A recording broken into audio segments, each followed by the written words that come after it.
All right, just got done making breakfast, and this morning early I cooked a loaf of real bread. Let me show you what real whole grain is.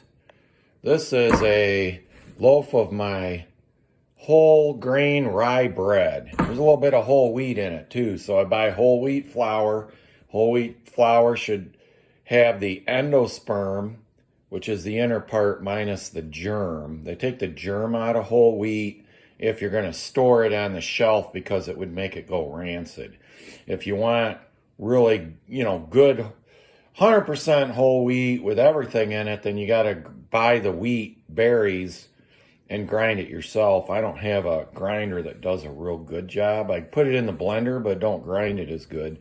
And what I do, I pretty much do this real simple. No spending hours folding and refolding bread. I have a starter. Here's my starter. I keep it out in the garage right now. This time of year when it's cool, when I'm not using it, just in a big mixing pan, and I cover it. And you can keep it in the fridge also. And when I'm getting ready to make a loaf of bread a day ahead of time, I put a bunch of flour in here. Usually I don't have it, when I'm storing it, I have a little bit more water than that. I mean, this amount of water, but when you're making the flour, you don't have kind of it that soupy.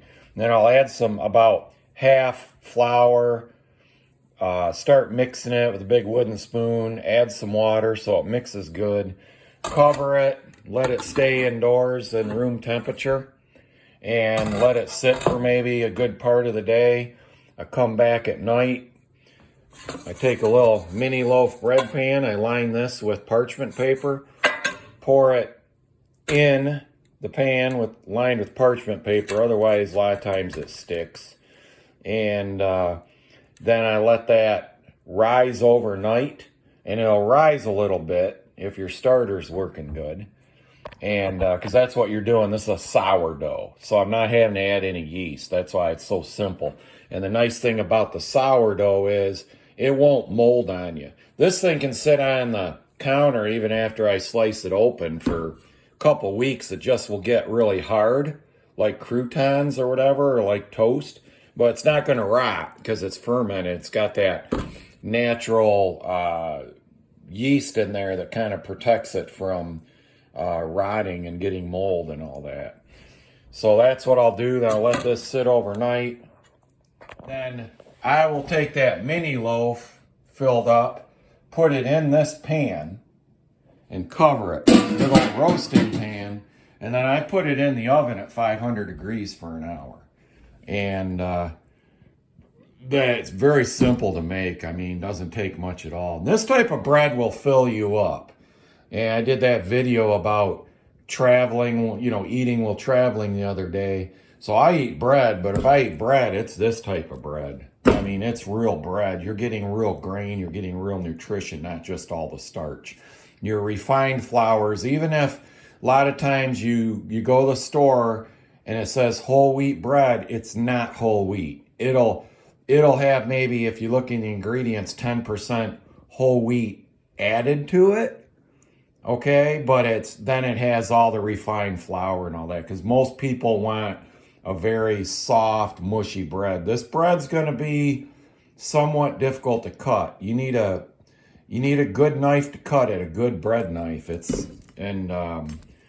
like a brick. You could throw this like a football, but it's got density to it. You just feel the weight on this loaf, and it's quite impressive.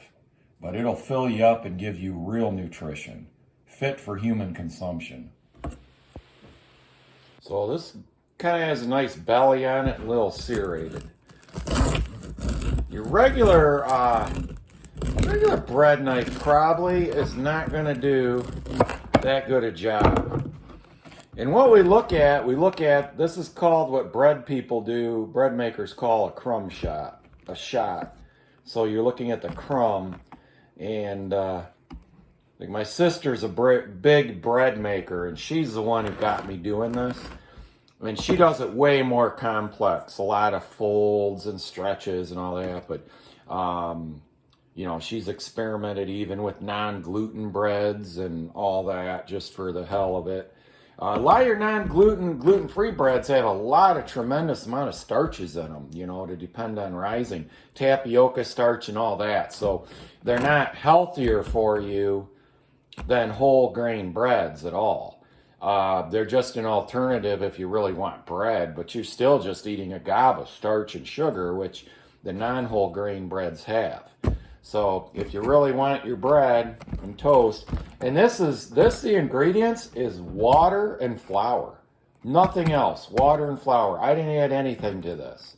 My sister adds salt to bring out the flavor.